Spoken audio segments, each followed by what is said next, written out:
বৈঠক ডেকেছেন তিনি। গ্যাসের দাম বৃদ্ধির প্রতিবাদে এবার পথে নেমে আক্রমণ এবং ঝাঁঝালো আক্রমণ করতে চলেছেন মুখ্যমন্ত্রী মমতা বন্দ্যোপাধ্যায়। আগামী সোমবার দিন একেবারে রাজপথে নেমে প্রতিবাদ জানাবেন মুখ্যমন্ত্রী মমতা বন্দ্যোপাধ্যায়।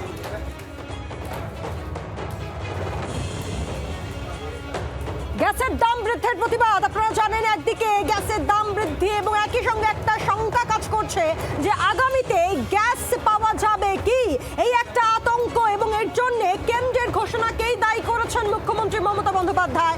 এবং গ্যাসের দাম বৃদ্ধির প্রতিবাদে আগামী সোমবার পথে নামছেন তিনি এবং এরই পাশাপাশি আগামীকাল অর্থাৎ বৃহস্পতিবার জরুরি বৈঠক ডেকেছেন মুখ্যমন্ত্রী মমতা বন্দ্যোপাধ্যায়, যাতে যে একটা প্যানিক তৈরি হয়েছে, যে আতঙ্ক তৈরি হয়েছে, সে আতঙ্ক যাতে না হয় বঙ্গবাসীকে আশ্বস্ত করার জন্যই সম্ভাবনা রয়েছে আগামীকালের বৈঠক থেকে কোনো গুরুত্বপূর্ণ সিদ্ধান্ত নিতে পারেন তিনি। সেদিকেও আমাদের নজর অবশ্যই থাকছে। গ্যাসের দাম বৃদ্ধি একেবারে ভোট রয়েছে রাজ্যে এবং তার মুখেই গ্যাসের এই দাম বৃদ্ধি খুব স্বাভাবিকভাবেই রাজনৈতিক আত্মচাকরি শুরু হয়ে গিয়েছে। শুনবো বক্তব্য। বলছেন যে ভারতবর্ষের বাইরে পৃথিবীতে যুদ্ধ হচ্ছে, আপনি গৃহযুদ্ধ লাগিয়ে দিয়েছেন, আপনি রান্নাঘর হেসেলেতে যুদ্ধ লাগিয়ে দিয়েছেন, গ্যাস কিনতে পারছে না। উজ্জ্বলার নামেতে বড় বড় পেট্রোল পাম্পের সামনে অ্যাডভার্টাইজমেন্ট দেখলাম। আসলে যে অন্ধকার রয়েছে সেটা তো বুঝতে হবে প্রধানমন্ত্রীকে। এবং 2014 পর থেকে তার লাগামহীনভাবে গ্যাসের দাম বৃদ্ধি হয়েছে। কবে কমেছে?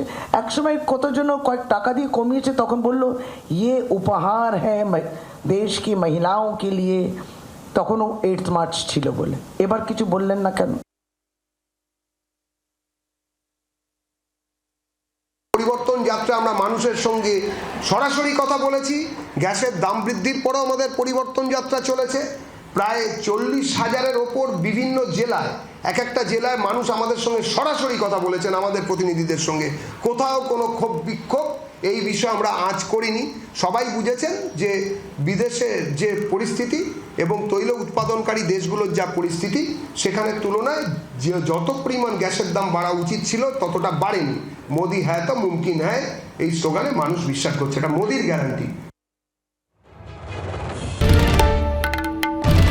বাংলার আওয়াজ, বাঙালির আবেগ, জি 24 ঘন্টা।